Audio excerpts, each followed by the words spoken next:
Assalamualaikum warahmatullahi wabarakatuh. InsyaAllah hari ini kita akan lihat topik baru di dalam bidang baru, iaitu bidang usul fiqh, yang mana ini adalah bidang ketiga yang akan kita pelajari dalam subjek pendidikan syariah Islamiah tingkatan 4. Jadi apa yang akan kita pelajari hari ini adalah, yang pertama kita akan tengok apakah pengertian usul fiqh. Yang kedua, kita akan tengok apakah sejarah perkembangan ilmu usul fiqh. Yang ketiga, kita akan lihat kaedah penulisan. Dan yang keempat, kita akan tengok skop perbincangan ilmu usul fiqh. Dan yang terakhir, kita akan tengok kepentingan mempelajari ilmu usul fiqh.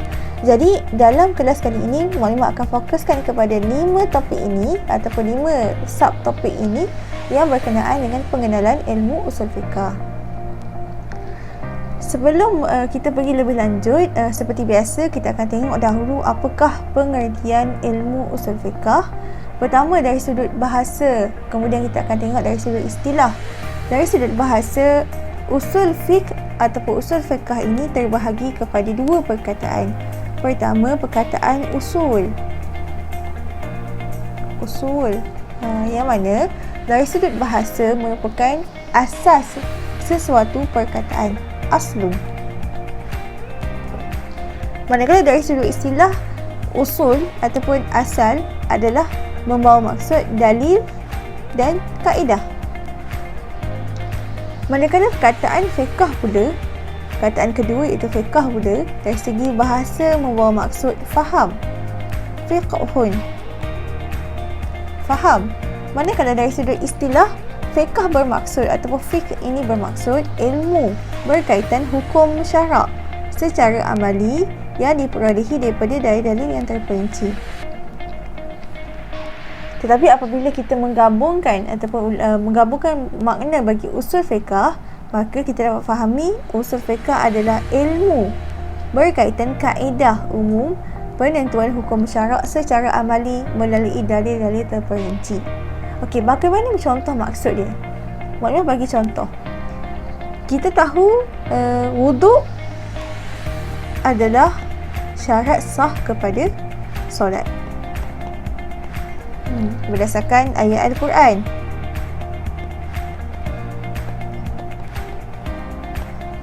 Kita tahu bahawa wuduk, kita wajib berwuduk sebelum kita menunaikan solat. Dan solat yang tidak ataupun solat yang dilaksanakan tanpa wuduk akan terbatal. Tetapi persoalan dia adalah bagaimana cara ulama keluarkan hukum ini.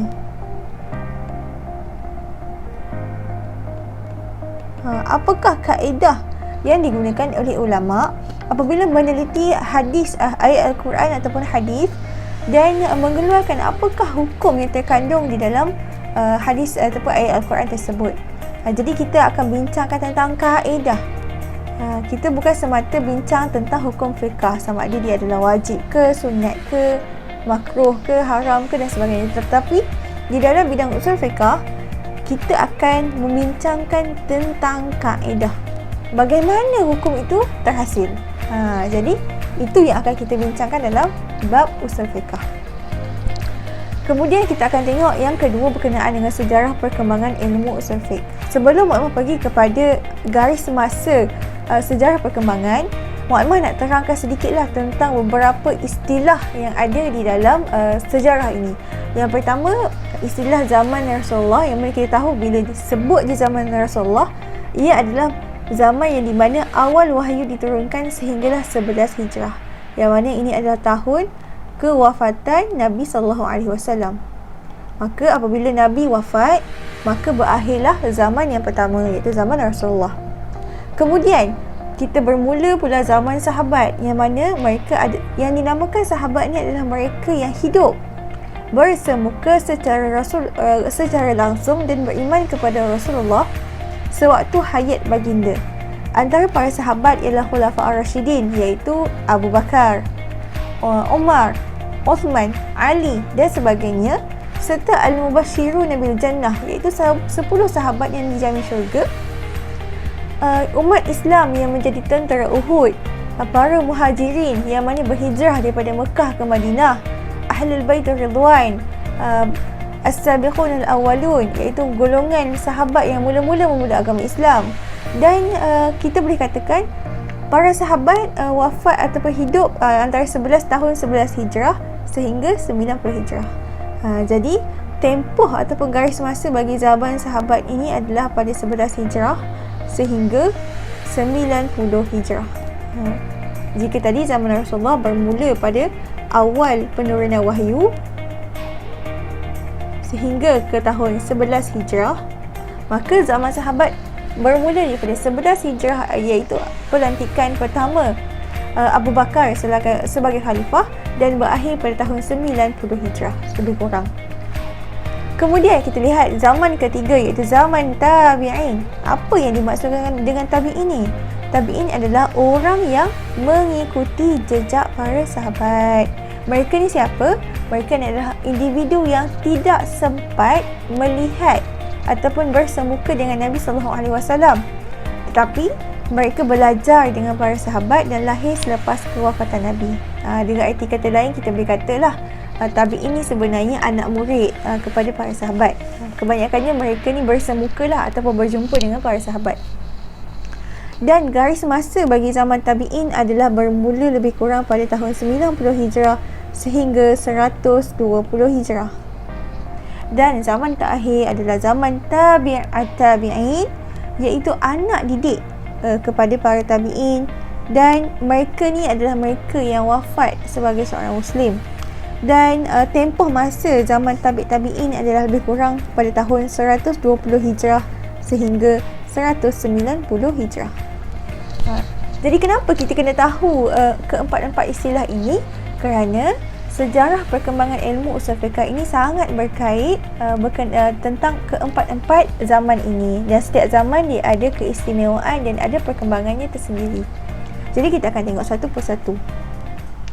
Yang pertama kita tengok zaman Nabi SAW, yang mana situasi pada zaman Nabi, kita tahu Nabi SAW menerima ayat Al-Quran daripada Allah Subhanahu Wa Taala melalui wahyu, yang mana melalui perantaraan Jibril. Maka hukum syarak pada waktu itu diambil terus daripada Nabi SAW. Dan sekiranya para sahabat mengalami permasalahan apa-apa sekalipun, maka mereka akan terus merujuk kepada Rasulullah. Sebab pada waktu itu Nabi SAW masih ada. Dan sekalipun jika berlaku apa-apa peristiwa, sebagai contoh peristiwa fitnah kepada Sayyidatina Aisyah, ataupun peristiwa di mana sahabat solat tanpa mengambil wuduk, peristiwa tersebut, solusi ataupun jalan penyelesaian bagi peristiwa tersebut telah dijawab oleh Allah Subhanahu Wa Taala dengan turunnya ayat Al-Quran on the spot. Jadi pada waktu itu sebarang permasalahan yang timbul, para sahabat terus rujuk kepada Rasulullah. Jadi tak ada isu. Yang ketiga, ada sahabat yang dah mula berijtihad. Pada waktu ini meskipun Nabi SAW masih ada, tetapi kita tahu Nabi dah mula menghantar sahabat untuk membuka beberapa wilayah dan menyampaikan dakwah. Sebagai contoh, Muaz bin Jabal yang dihantar ke Yaman. Dan apabila Muaz dihantar ke Yaman, Nabi bertanya, bagaimana engkau akan mengeluarkan hukum? Maka Muaz kata, aku akan mengeluarkan hukum berdasarkan apa yang ada di dalam Al-Quran. Kemudian Nabi bertanya lagi, kalaulah perkara tersebut tak ada dalam Al-Quran, macam mana? Jadi Muaz bin Jabal kata, aku akan mengeluarkan hukum berdasarkan hadis. Dan sekiranya kemudian Nabi bertanya, sekiranya masalah tersebut tak ada dalam Al-Quran dan hadis, bagaimana? Jadi Muaz bin Jabal akan berijtihad berdasarkan kefahamannya.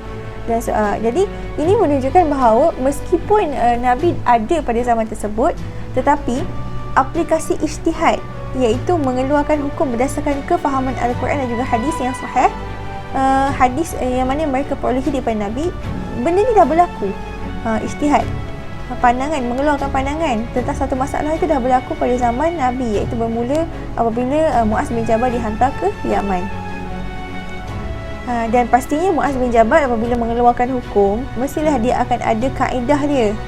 Bagaimana kaedah Muaz bin Jabal memahami satu-satu dalil ataupun nas syarak tersebut.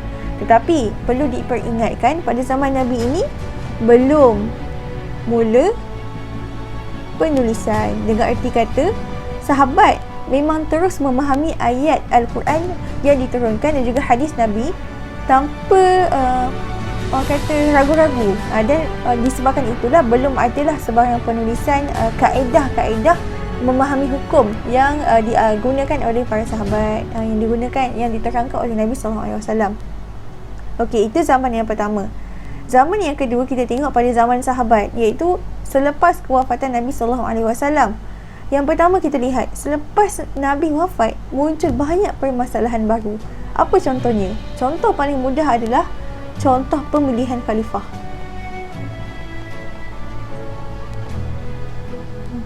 Jadi kita lihat pemilihan khalifah itu adalah kali pertama berlaku dalam sejarah umat Islam.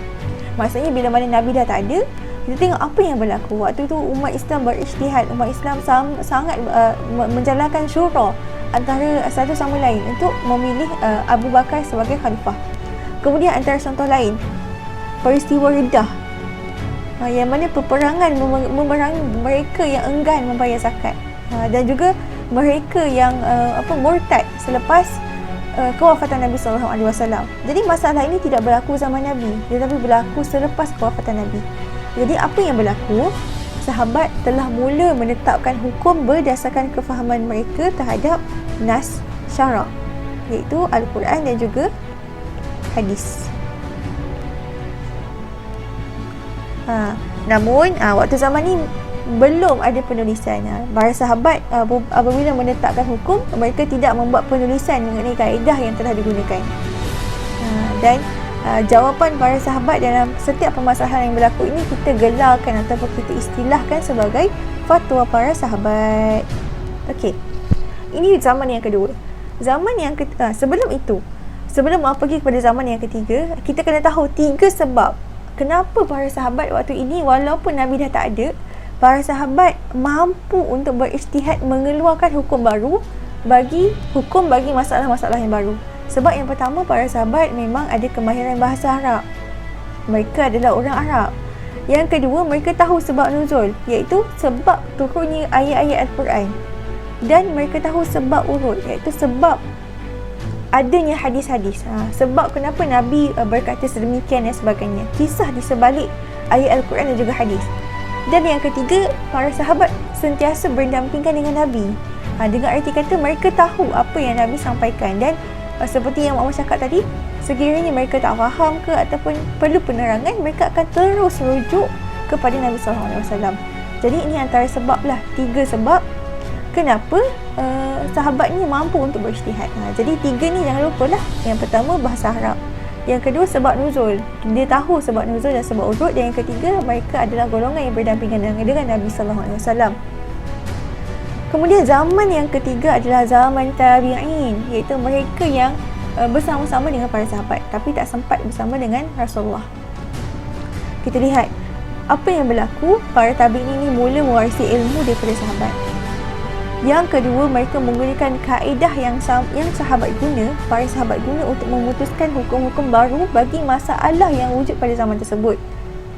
Yang ketiga, mereka akan merujuk Al-Quran, hadis, ijma' sahabat dan fatwa-fatwa sebelum mengeluarkan pandangan mereka ataupun mengeluarkan ijtihad mereka tersendiri. Jadi para tabi'in waktu ini, mereka akan pastikan masalah itu ada tak penyelesaian ataupun hukum berdasarkan Al-Quran, hadis. Kalau tak ada, mereka akan tengok kepada ijma'. Apa itu ijma'? Ijma' sahabat ni adalah kesepakatan. Kesepakatan sahabat dalam satu masalah. Dan kalau tak ada ijma', mereka akan cek ada tak para sahabat yang pernah mengeluarkan fatwa tentang masalah ni. Dan kalau tak ada juga, barulah para tabi'in akan berijtihad. Dan pada waktu ini juga belum berlaku sebarang penulisan kaedah usul fiqh. Jadi mereka ni tidak menulis berkaitan kaedah yang digunakan dalam memutuskan hukum. Jadi persoalan dia, bila sebenarnya buku usul fiqh ni ada? Jadi jawapannya adalah pada zaman tabi'in. Jadi kita lihat dia punya perkembangan dia. Yang pertama, zaman tabi'in, negara Islam semakin luas. Maksudnya negara Islam bukan lagi setakat negara Arab. Mereka dah mula membuka wilayah-wilayah baru. Dan disebabkan tu, apa kesan dia? maka ramailah juga Islam yang dalam kalangan bukan Arab. Islam selain orang Arab. Dah bila mana ramai selain daripada Arab, mestilah budaya pun makin banyaklah yang diamalkan. Maksudnya berlaku pelbagai budaya dalam kalangan umat Islam. Jadi apa kesan dia? Banyak permasalahan yang muncul yang mana permasalahan ni tidak pernah dibincangkan sebelum ini. Jadi yang mana permasalahan ni tak ada hukum yang dibincangkan oleh para sahabat ataupun para tabi'in sebelum ini. Maka waktu ini ulama pada zaman tabi'in mula mengeluarkan ijtihad.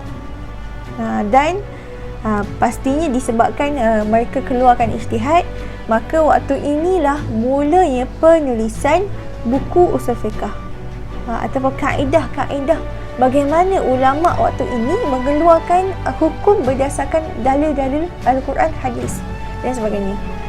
Dan peneraju ataupun pelopor penulisan ilmu usul fiqh adalah Imam Asy-Syafi'i sendiri, iaitu mazhab Imam Syafi'i yang mengasaskan mazhab Asy-Syafi'i, yang mana dia menulis beliau menulis kaedah usul fiqh ini dalam bukunya iaitu Ar-Risalah.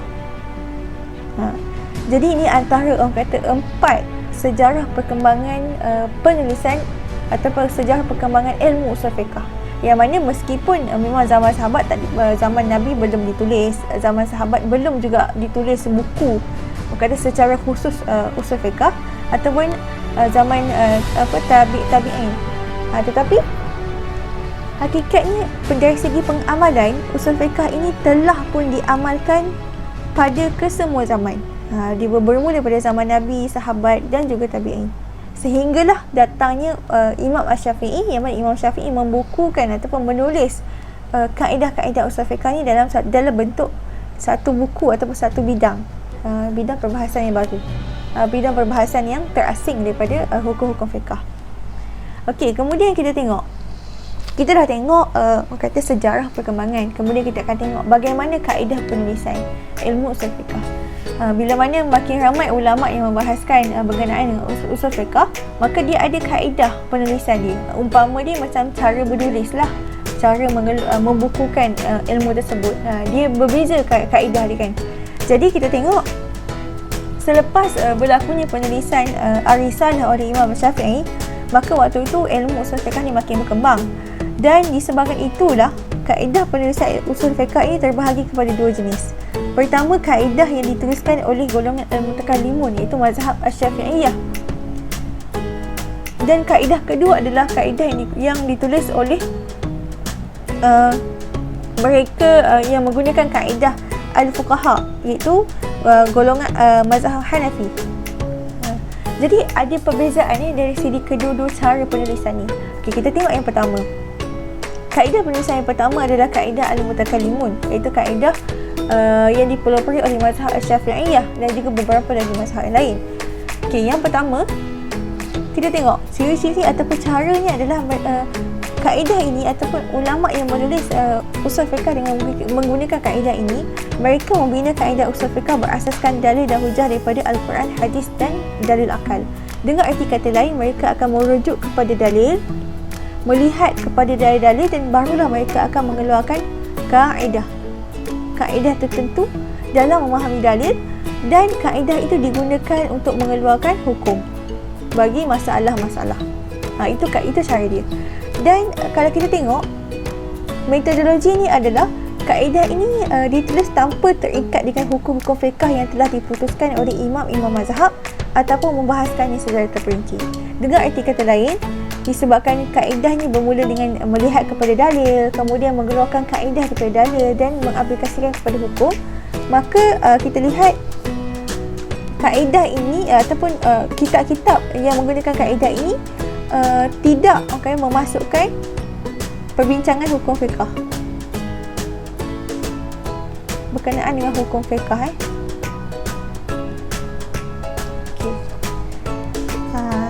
Dan ulama mazhab yang mungkin terkenal atau masyhur yang menulis kitab usul fiqh menggunakan kaedah al-mutakallimun adalah yang pertama Al-Juwaini dalam kitab Al-Burhan fi Usul Fiqh. Yang kedua Al-Ghazali yang mana kitabnya Al-Mustasfa fi Ilm al-Usul. Ni antara dua orang tokoh lah dalam mazhab ataupun dalam tariqah kaedah al-mutakallimun. Kemudian kita tengok kaedah yang kedua, itu kaedah fuqaha. Bagaimana penulisan kaedah fuqaha? Kaedah fuqaha, cara penulisannya adalah membina kaedah usul fiqh berasaskan hukum yang telah diputuskan oleh imam mazhab. Dengan arti kata lain, mereka akan merujuk kepada hukum-hukum yang telah dikeluarkan sebelum ini. Sama ada hukum-hukum daripada zaman sahabat, zaman Nabi sendiri, zaman sahabat, zaman tabi'in, yang mana daripada hukum ini mereka akan mengeluarkan kaedah. Apa kaedah yang digunakan? Dan kaedah-kaedah yang telah dikeluarkan daripada hukum yang sebelum ini, kaedah itulah yang akan digunakan untuk diaplikasikan dalam masalah-masalah yang baru. Okey.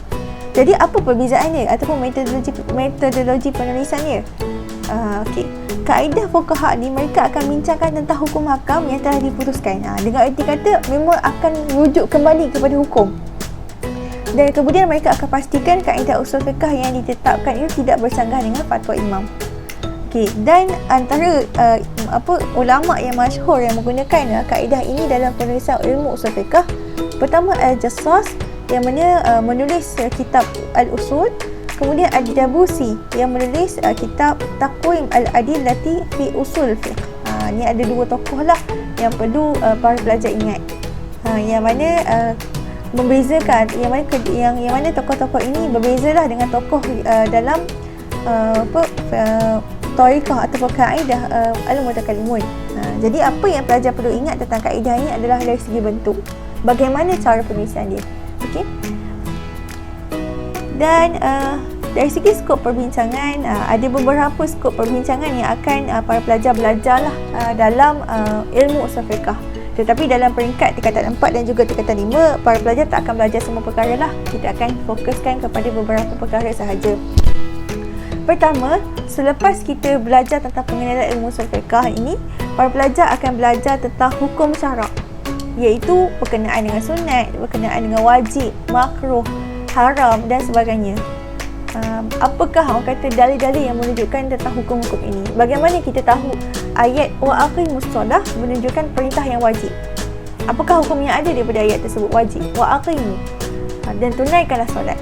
Kemudian kita akan tengok juga berkenaan dengan dalalatul alfaz, yang mana kita akan tengok sama ada dalil tersebut membawa maksud yang umum ke ataupun yang khusus, ataupun yang bersifat mutlak, muqayyad dan sebagainya. Ini topik ini antum akan belajar ataupun kalian akan belajar dalam tingkatan 5 lah. Dan yang ketiga, kalian akan belajar tentang dalil syarak, yang mana dalil-dalil ini ada dua jenis, yang disepakati dan yang tak disepakati. Yang disepakati ini sebagai contoh Al-Quran, hadis, ijma', qiyas, yang mana dalil ini memang dalil utama yang digunakan dalam mengeluarkan hukum. Hukum-hukum kita akan rujuk masalah itu dalam Al-Quran, kita akan rujuk masalah itu dalam hadis, dalam ijma' dan juga dalam qiyas. Topik yang ketiga ni kita akan belajar dalam tingkatan 4. Kemudian berkenaan dengan maqasid syariah, iaitu tujuan pensyariatan adalah untuk memelihara 5 maqasid syariah yang utama, iaitu maqasid hifzuddin, agama, nyawa, akal, keturunan dan juga harta. Okey, kemudian dalam usul fiqh juga kita akan belajar tentang ta'arud dan tarjih. Namun bagi topik maqasid syariah, ta'arud, tarjih ini dan juga ijtihad dan taklid, topik ini tidak akan dipelajari lah dalam tingkatan 4 dan juga 5. Jadi pelajar yang berminat untuk tahu apa lagi itu maqasid, dan macam mana kalau contohnya kita tengok ada dua dalil yang seolah-olah bertentangan, macam mana kita nak memahami dalil tersebut, maka perbincangan itu perlu dilanjutkan lah selepas habis tingkatan 5. Okey, jadi yang terakhir, apakah kepentingan sebenarnya mempelajari ilmu usul fiqh ni? Kenapa nak kena belajar? Perlu ke kita belajar benda ni sebenarnya? Okey, yang pertama kita tengok keyword dia adalah huruf K. Ketahui. Kita nak tahu apa kaedah yang digunakan oleh ulama dalam menetapkan hukum syarak. Kita tak nak jadi orang yang bertaklid semata-mata. Kita tahu hukum solat itu adalah wajib, tapi kita kena belajar macam mana ulama faham daripada ayat Al-Quran wa aqimus solah yang mana ayat tersebut menunjukkan wajib. Jadi kita nak tahu kaedah mengeluarkan hukum tu. Yang kedua, keywordnya adalah B, iaitu dapat membendung umat Islam daripada ajaran yang sesat dan menyeleweng.